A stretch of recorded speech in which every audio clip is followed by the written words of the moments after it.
Bismillah. Assalamualaikum warahmatullahi wabarakatuh.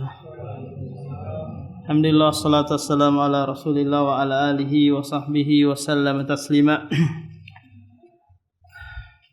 Sekedar mengingatkan bahwa hari ini adalah min bidayati syahri Dzulhijjah, di mana Allah Subhanahu wa taala bersumpah demi hari-hari yang terdapat di awal bulan Dzulhijjah. Allah berfirman, wal fajr wa layalin ashr. Kata Ibnu Abbas, ay al ashru min Dzulhijjah. Jadi Allah Subhanahu wa taala bersumpah ya dengan malam-malam 10 pertama di bulan Dzulhijjah, yang menunjukkan betapa besar keutamaan bagi mereka yang mengamalkan amalan di hari-hari 10 pertama di bulan Dzulhijjah. Oleh karena itu Rasulullah sallallahu alaihi wasallam bersabda, mal amalu fi ayyamin afdalu fi hadhil ashrati. Qalu walal jihadu. Qala walal jihadu illa rajulun kharaja fayukhatiru bi nafsihi wa malihi wa lam yarji bi syai'in. Kata Rasulullah sallallahu alaihi wasallam, tidak ada amalan yang paling afdol bagi seorang hamba kecuali dia mengamalkan amalan di hari-hari di 10 pertama bulan Dzulhijjah. Kemudian para sahabat bertanya, tidak setara juga dengan jihad wahai Rasulullah? Naam, tidak setara dengan jihad. Saking apa? Saking utamanya mengamalkan amalan di hari-hari 10 pertama bulan Dzulhijjah. Illa, kecuali kata Rasulullah, rajulun kharaja, kecuali seorang pemuda yang dia keluar berperang, kemudian membawa harta dan jiwanya, dan dia tidak kembali, dia wafat atau mati syahid di medan jihad. Maka ayat dan hadis yang kita bacakan menganjurkan kita untuk memperbanyak aktivitas ibadah di hari-hari 10 pertama bulan Dzulhijjah. Di antara ibadah yang disyariatkan adalah as-siyam, yaitu berpuasa. Baik berpuasa dari tanggal 1 Dzulhijjah hingga 9 Dzulhijjah. Yang mana kata Rasulullah, man shoma yaumu Arafah ghufira lahu dzambuhu sanatun amamaha wasanatun ba'daha. Barang siapa yang berpuasa di hari Arafah, maka akan diampuni dosanya 1 tahun yang dia berpuasa pada waktu itu, dan 1 tahun yang akan datang. Hanya saja terkadang para ulama berbeda dari sisi penetapan apakah puasa Arafah ini berkaitan dengan tanggal 9 Dzulhijjah ataukah berkaitan dengan wukuf di Arafah, yaitu wukufnya para jemaah haji di Arafah. Kira-kira yang mana ini, Pak? Wukuf di Arafah ataukah tanggal 9 Dzulhijjah? Wukuf ya. Kalau enggak ada orang wukuf di Arafah, berarti enggak ada puasa Arafah? Enggak ada ya? Karena kaitannya dengan apa? Ada orang wukuf di Arafah. Pernah terjadi, Pak, 20 tahun lebih enggak ada orang yang wukuf di Arafah. Hajar Aswadnya dicuri, dibawa lari ke Iran. Ya. Kemudian setiap jemaah haji yang melintasi ingin melakukan haji diperangin. Maka kalau sekiranya patokannya ketika ada orang wukuf di Arafah, baru ada pensyariatan puasa Arafah, maka ilahnya ketika ada maka ada puasa, ketika enggak ada maka enggak ada puasa. Tapi yang benar adalah patokannya adalah 9 Dzulhijjah. Bukan adanya ukuf ataupun tidak adanya ukuf. Yas'alunaka 'anil ahillah qul hiya mawaqitu linnas. Mereka bertanya kepadamu tentang ahillah, yaitu hilal, katakanlah dia adalah mawaqitu linnasi wal hajj, yaitu waktu-waktu bagi manusia dan penetapan masuknya bulan-bulan haji atau hari-hari haji. Kenapa? Karena setiap daerah, setiap negara itu matla'nya berbeda. Matla' itu tempat melihat hilal. Mungkin saja kemarin di Saudi sana sudah terlihat 1 Dzulhijjah, tapi di negara kita di sekitar Asia Tenggara belum terlihat 1 Dzulhijjah. Maka yang mana yang diikuti, apakah Saudi atau ke sini? Ya, yang di sini yang diikuti. Kalau di sini besok baru penentuan 1 Dzulhijjah, maka nanti puasanya apa? Hari Minggunya. Puasanya hari Minggunya. Lebarannya kapan? Lebarannya hari Seninnya. Nah, seperti itu. Kita lanjutkan pembahasan Sahih Bukhari, masih dalam Kitabul Iman. Babu qiyamil lailatul qadri minal iman. Bab menegakkan malam Lailatul Qadar ini termasuk keimanan. Jadi Imam Bukhari rahimahullah masih mendatangkan contoh-contoh ibadah yang itu adalah masuk di dalam kategori keimanan. Jadi nanti dari bab ini dan seterusnya nanti sampai akhir ini menyebutkan amalan-amalan yang itu semua masuk dalam lingkup keimanan. Di sini qiyamul lail, Lailatul Qadar, menegakkan Lailatul Qadar. Haddatsana Abul Yaman qala akhbarana Syu'aibun qala haddatsana Abu Zinad anil A'raj an Abi Hurairah qala qala Rasulullah man yakum Lailatul Qadri imanan wa ihtisaban ghufira lahu ma taqaddama min dzambihi.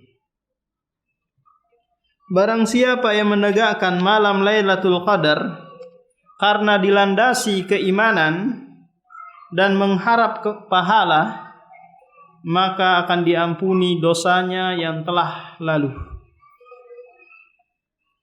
Dalam hadis yang mulia ini Rasulullah SAW menyebutkan bahwa mereka yang mau menegakkan Lailatul Qadar dan mendapatkan keutamaan diampuni dosa-dosanya itu apabila dilandasi dengan keimanan.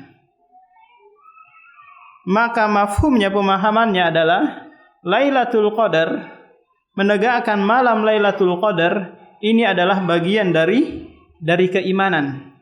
Karena kalau sekiranya tidak ada keimanan, tidak ada dasar keimanan, maka tidak diterima amalan tersebut. Kalau dia hanya sekedar ikut-ikutan saja atau meramaikan masjid saja, atau malu karena masyarakat Masya Allah menegakkan Qiyamul Lailatul Qadar, maka ini dia melandasinya tanpa dasar keimanan. Demikian juga ihtisaban, haruslah dia mengharap pahala dari Allah Subhanahu wa taala, barulah dia mendapatkan keutamaan ini. Nah, setiap hadis yang datang mengenai takfirudz dzunub, mengenai diampuni dosa-dosa, ini semuanya mutlak, kecuali ada satu hadis yang ada muqayyadnya, yaitu apa? Idza jutunibatil kabair, apabila dia menjauhi dosa-dosa besar.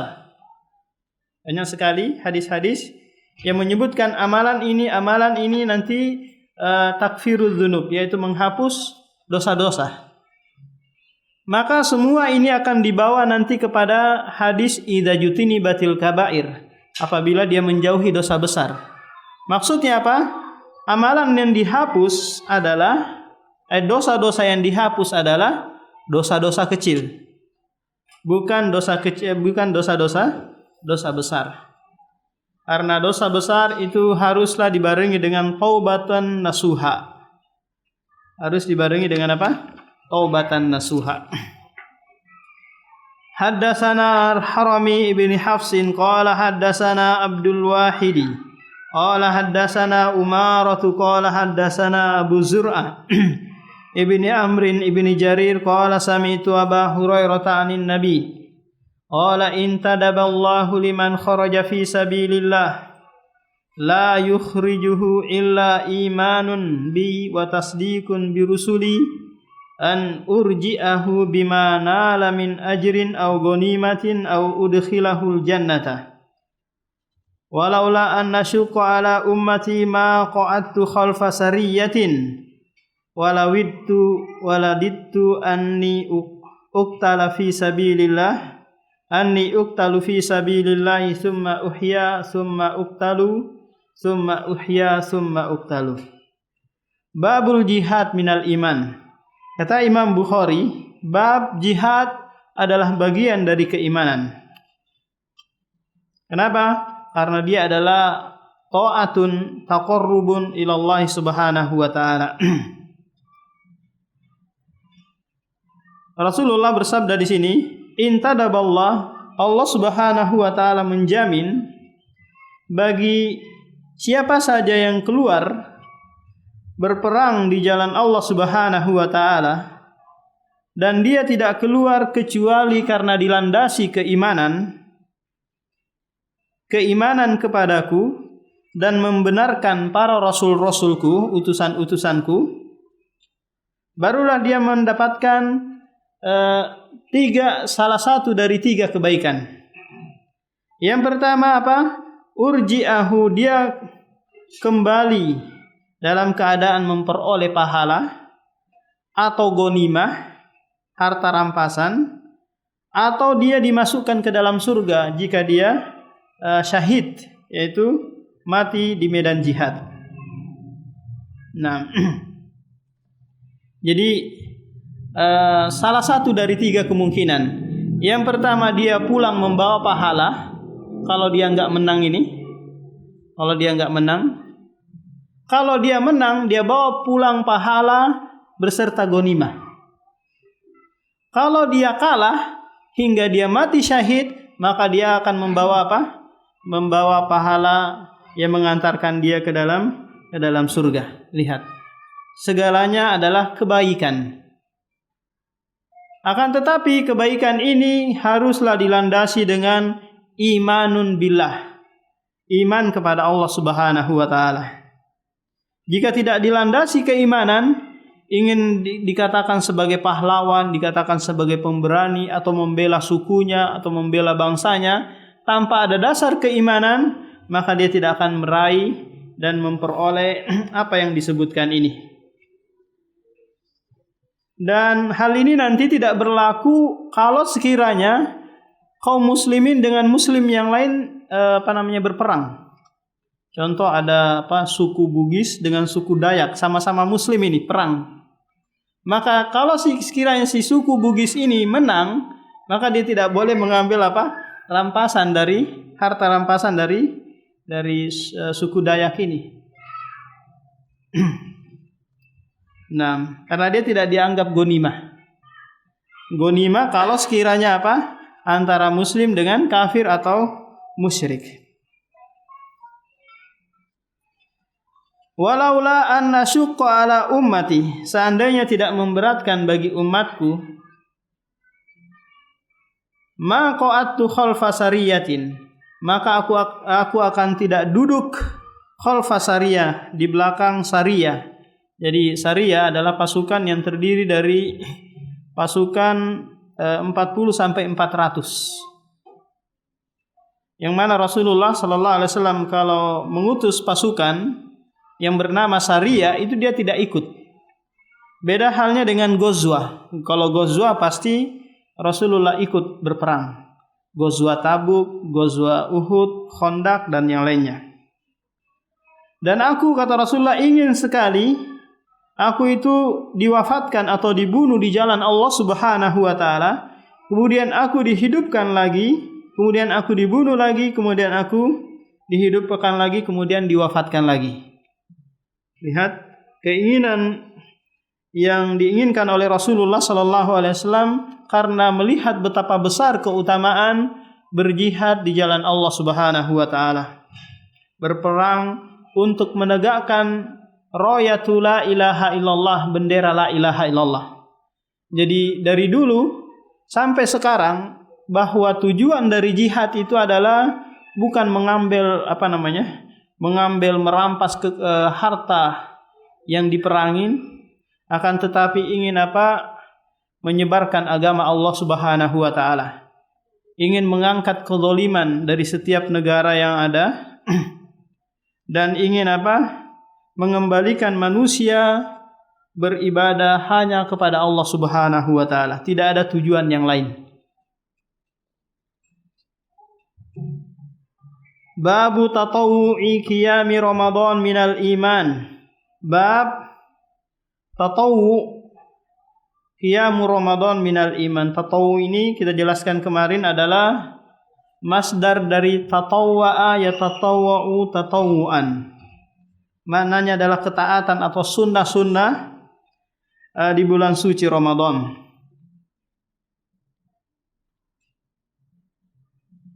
Haddatsana Ismailu qala haddatsana Malikun ibnu Anas an ibni Syihab Muhammad bin Muslim an Humaidin ibnu Abdurrahman an Abi Hurairah anna Rasulullah qala man qama Ramadana imanan wa ihtisaban ghufira lahu ma taqaddama min dzambi. Hadis ini sudah disebutkan pada hadis sebelumnya. Hanya saja Imam Bukhari rahimahumullah mendatangkan hadis ini untuk menguatkan terhadap bab yang dia sebutkan.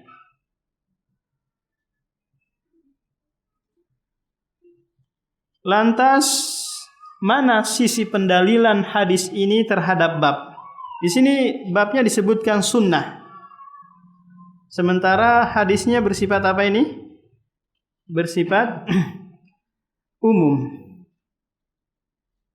Man qama Ramadana, barang siapa yang menegakkan Ramadan, baik itu wajib-wajibnya ataukah sunnah-sunnahnya, maka dia akan mendapatkan keutamaan ghufira lahu ma taqaddama min dzambi. Oleh karena itu Imam Bukhari mengambil dari keumuman hadis ini sehingga beliau membuat bab tatawu qiyami Ramadan minal iman. Babu shaumi Ramadan ihtisaban minal iman. Bab puasa Ramadan karena mengharap pahala, ini termasuk keimanan. Disebutkan lagi hadisnya, tapi ada faedah yang lain. Faedah yang lebih terperinci yaitu puasa Ramadan.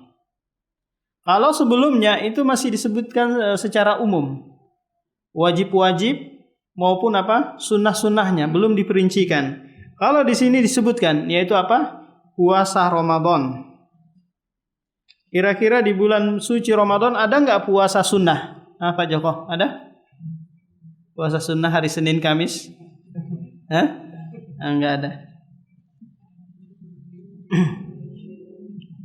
Sunnah-sunnah di bulan suci Ramadan apa? Ada yang tahu? Taraweh, terus membaca Al-Quran, nikah 2 kali. Ya kan? Sunnah ini dikerjakan di bulan suci Ramadan, sedekah dan hal-hal yang lainnya. Babud dini yusrun wa qalun nabi ahabbud dini ilallahi al-hanifiyatu as-samha. Bab agama itu mudah berdasarkan sabda Nabi sallallahu alaihi wasallam, ahabbuddin ilallah, sesungguhnya agama yang paling dicintai oleh Allah adalah al-hanifiyah, yaitu agama yang lurus, as-samha, lagi mudah. Sebagaimana disebutkan dalam surah Al-Baqarah ayat 5, wa ma umiru illa liya'budullaha mukhlishina lahuddina hunafa. Ad-din hunafa. Ai millatu Ibrahim, yaitu agamanya Ibrahim adalah agama yang lurus. La mailah, tidak ada kemiringan dan kecondongan kepada kesyirikan maupun kekufuran. Dia tegak hanya mengharap wajah Allah Subhanahu wa taala. Oleh karena itu agama yang paling dicintai adalah al-Islam. Wa may yabtaghi ghairal islami dinan fala yuqbalah. Barang siapa yang mencari agama selain agama Islam, maka dia pasti tidak akan diterima. Maka kita seorang muslim seharusnya berbangga terhadap agama yang kita anut. Karena ini adalah agama yang diridhoi, agama yang telah disempurnakan, agama yang diterima oleh Allah Subhanahu wa taala. Inna dina indallahil Islam. Dalam surah Al-Maidah ayat 3. Sungguhnya agama yang diridhoi di sisi Allah hanyalah Islam. Jadi maka kalau sekiranya kita menyebutkan bahwasanya agama yang lain itu tidak diterima, agama yang lain penganut-penganutnya akan masuk ke dalam neraka jahanam, ini kita harus yakin. Dengan seyakin-yakinnya. Jangan ada keraguan di sini. Kita harus mantap, yakin bahwa agama kita agama yang paling benar. Enggak ada toleransi dalam hal ini. Kayaknya dia mungkin saja benar. Kita ini mungkin jalan saja yang berbeda tapi tujuan sama. Ya. Jalan menuju Roma itu banyak. Enggak.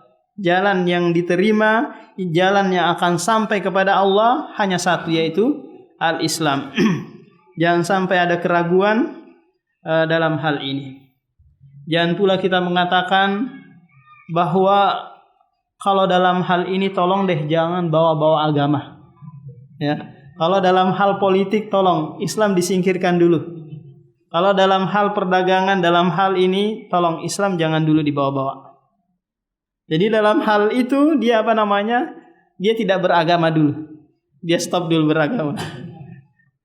Dia taruh dulu agamanya di masjid. Nah, karena agama Islam adalah agama yang mengatur seluruh aspek kehidupan umat manusia. Baik yang berkaitan dengan hablum minallah maupun hablum minan nas. Jadi sudah paripurna, sudah sempurna, tanpa ada pengurangan dan tanpa ada penambahan. As-samha. Nih, agama kita ini adalah agama as-samha. Agama yang mudah, agama yang memberikan kemudahan bagi seluruh penganutnya. Coba bayangkan Pak, orang-orang dulu tak kala dia mau beribadah, mau melaksanakan sholat, itu harus di tempat peribadatannya. Kalau kita di mana saja masuk waktu, baik itu di Bukit Soeharto ataupun di mana saja di laut, kalau masuk waktu ya sudah ditegakkan sholat, nggak perlu datang ke Darul At-Taubah dulu untuk menegakkan sholat di sana. Demikian juga orang dulu harus wudunya itu menggunakan air. Nah, kita disyariatkan kalau tidak adanya air dengan tayamum. Demikian juga orang dulu kalau mau bertobat itu dibunuh. Kalau kita cukup dengan dengan taubatun nasuha. Dan hal-hal yang lain yang banyak sekali kemudahan di dalam agama ini. Nah, di samping itu ada kemudahan, tak kala ada lagi kesulitan maka datang lagi kemudahan yang lain. Al-masyaqqatu tajlibut taisir. Sebagaimana kaidah menyebutkan, al-masyaqqah, kesulitan itu mendatangkan kemudahan. Inna ma'al usri yusra, inna ma'al usri yusra. Haddatsana Abdus Salim ibni Mutahharin qala haddatsana Umar bin Ali an Ma'ni ibnu Muhammadin al-Ghifari an Sa'id bin Abi Sa'id al-Maqbari an Abi Hurairah anin Nabi sallallahu alaihi wasallam qala inna ad-dina yusrun, sesungguhnya agama ini mudah. Walan yushadad dina ahadun illa ghalabah, tidaklah seseorang itu gulu atau berlebih-lebihan dalam hal agama ini kecuali dia akan dikalahkan. Jadi agama kita adalah agama yang mudah. Kalau sekiranya sekiranya ada orang yang mempersulit, maka dia pasti akan dikalahkan. Contoh, kalau sekiranya tayamum itu harus dengan tanah, maka orang yang mau naik haji itu biasanya bawa tanah. Bawa tanah mungkin dari samping rumahnya untuk apa? Nanti dipakai bertayamum di pesawat. Ini memberatkan. Sementara ada fil itu boleh digunakan untuk bertayamum. Kalau sekiranya nikah itu harus dengan mahar 100 juta, 50 juta dan yang lainnya, maka akan terjadilah seperti yang ada di Arab sana. Banyak pasangan istrinya muda, suaminya tua. Kenapa? Karena suaminya ini capek ngumpulin uang untuk apa? Untuk mahar. Hingga umurnya sudah 40, 50 baru banyak kita temukan di lapangan ya, kakek-kakek gandengan dengan ini gadis-gadis. Ini istrinya. Kenapa? Karena maharnya harus berjuta-juta real Yaman. Belum lagi orang tuanya harus mensyaratkan ada rumah, ada perabot rumah tangga dan yang lainnya. Kenapa? Karena mereka nggak mau anak putrinya ini diajak sengsara bareng dengan suaminya. Nah gitu. Nah ini juga boleh nih. Boleh bagi mereka bapak-bapak yang punya putri, jangan anaknya mau diajak sengsara bareng dengan calon suaminya. Nah gitu. Apakah ini boleh? Boleh. Nah, kalau harus ada jaminan, ini loh anak saya, putri saya senang di sini. Tentram kehidupannya, ada rumahnya, ada motornya, ada mobilnya. Kamu mau bawa dia, apa yang kamu siapkan? Nah, jadi ini memberatkan. Kemudian kata Rasulullah, fasaddidu wa qaribu wa abshiru wasta'inu bil ghadwati warrohati wa syai'im minad duljati. Fasaddidu, maka tegaklah kalian, wa qaribu atau hampirilah, wa abshiru dan berikanlah kabar gembira, wasta'inu dan meminta tolonglah di waktu pagi dan di waktu petang dan separuh dari malam. Ad-dulja itu malam. Jadi Rasulullah sallallahu alaihi wasallam di dalam hadis ini memerintahkan kita untuk senantiasa mengamalkan amalan yang ada di dalam Islam itu sesuai dengan takaran dan ukuran, sesuai dengan SOP yang sudah ada, tidak menambah-nambah dan tidak mengurangi. Kalaupun tidak bisa sesempurna yang sudah ditentukan dipatok, maka minimalnya mendekati. Ya, minimalnya apa? Mendekati. Kalau kita tidak bisa mengerjakan sholat dalam keadaan berdiri, minimal apa? Tidak meninggalkan sholat sama sekali. Minimalnya apa? Turun, mungkin duduk. Kalau nggak bisa duduk, mungkin berbaring dan seterusnya. Wa abshiru, dan berikanlah kabar gembira. Nah, seorang dai atau seorang yang sudah mengenal agama, seharusnya mereka memberikan kabar gembira terhadap orang-orang yang sudah menjalankan sunnah, orang-orang yang sudah Masya Allah dia sudah menggunakan hijab besar, dia sudah menggunakan kerudung mungkin. Akan tetapi banyak perempuan di sana Masya Allah celananya, bajunya, rambutnya kelihatan. Maka diberikan kabar gembira bagi mereka yang sudah melaksanakan ketaatan. Semoga dia bisa istiqomah di atas ketaatan tersebut. Babus sholati minal iman. Bab salat adalah bagian dari keimanan. Salat merupakan amal zahir yang mana Allah Subhanahu wa taala memasukkannya dalam keimanan. Ini menunjukkan bahwa amalan itu tidaklah terlepas dari keimanan. Suatu hal yang tidak terpisahkan. Wa qaulullahi ta'ala wa ma kana Allahu liyudhi'a imanakum. Dan Allah Subhanahu wa taala tidak akan menyia-nyiakan keimanan kalian. Ai salatakum indal bait, yaitu salat kalian ketika menghadap al-bait. Ka'bah. Haddatsana Amr bin Khalid qala haddatsana Zuhair qala haddatsana Abu Ishaq anil Bara' ibn Azib anna an-nabiy sallallahu alaihi wasallam kana awwala ma qadimal Madinah nazala ala ajdadihi aw qala akhwalihi minal ansar wa annahu shalla qibla Baitul Maqdis 16 syahran aw 17 syahra wa kana yujibuhu an takuna qiblatahu qiblal baiti wa annahu shalla awwal salatin shalla salatal asri wa shalla ma'ahu qaumun fa kharaja rajulun mimma shalla ma'ahu famarra ala ahli masjidin wa hum raki'una fa qala ashhadu billahi laqad shallaitu ma'a rasulillah qibla makkah fadaru kama hum qiblal baiti wa kanatil yahudu qad a'jabahum id kana yusalli qibla Baitil Maqdis wa ahlul qiblati falamma walla wajhu qiblal maiti ankaru dzalik. Hadis ini menyebutkan bahwa Rasulullah sallallahu alaihi wasallam ketika hijrah ke Madinah, salat Rasulullah dan kaum muslimin itu masih mengarah ke Baitul Maqdis. Baitul Maqdis ini membelakangi Ka'bah. Kalau dari arah kota Madinah, Ka'bah itu arah kiblat itu menghadap selatan. Berarti apa? Membelakanginya menghadap utara. Maka disebutkan di dalam hadis syarriku au ghorribu. Ya, syarriku au ghorribu. Yaitu apa? Ketika kita buang hajat, menghadap baratlah atau menghadap timurlah. Tidak menghadap kiblat dan tidak membelakangi apa? Kiblat. Nah, Rasulullah dan para sahabatnya ketika sampai di Madinah itu salatnya masih menghadap Baitul Maqdis.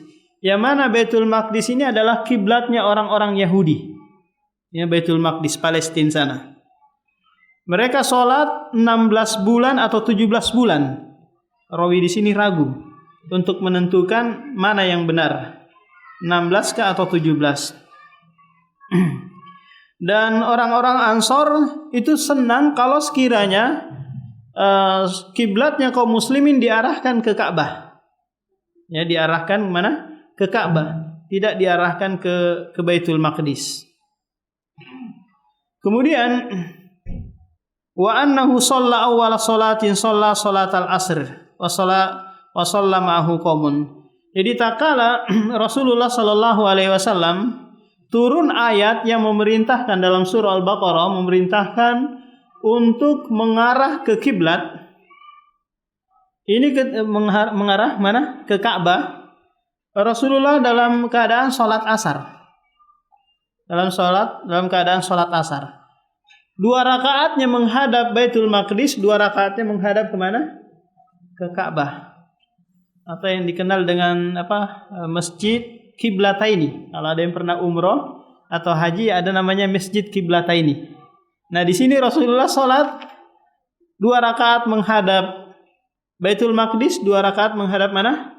Menghadap Ka'bah. Jadi Rasulullah memutar balik. Jadi diputar begini, menghadap sana, kemudian diputar membelakangi. 6. Jadi namanya masjid apa? Masjid Kiblataini. Kemudian famarra ala ahli masjidin wa hum raki'una.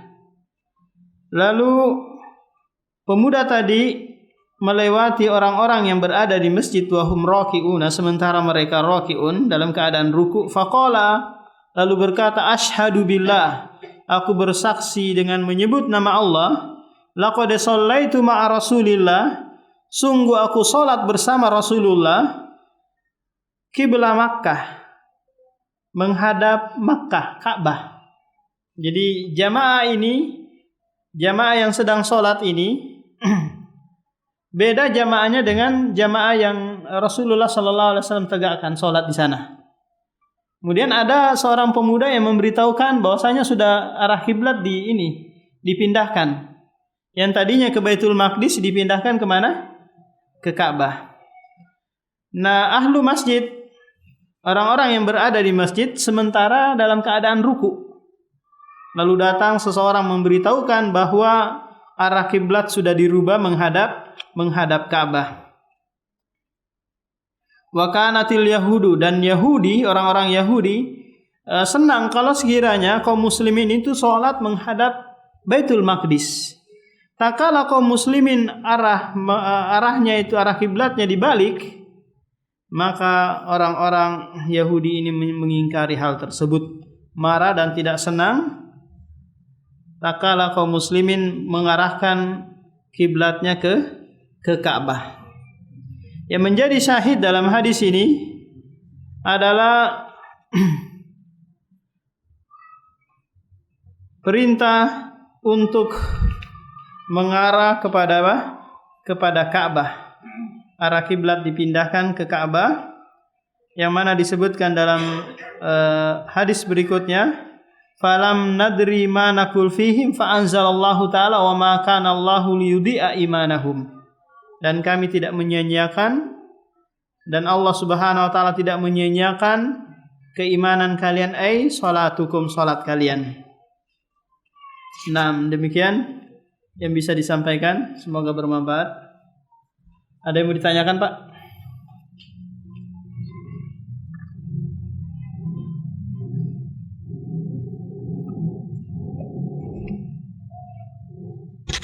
Nah, demikian, subhanakallah bihamdik, asyhadu an la ilaha illa anta, astaghfiruka wa atubu ilaik.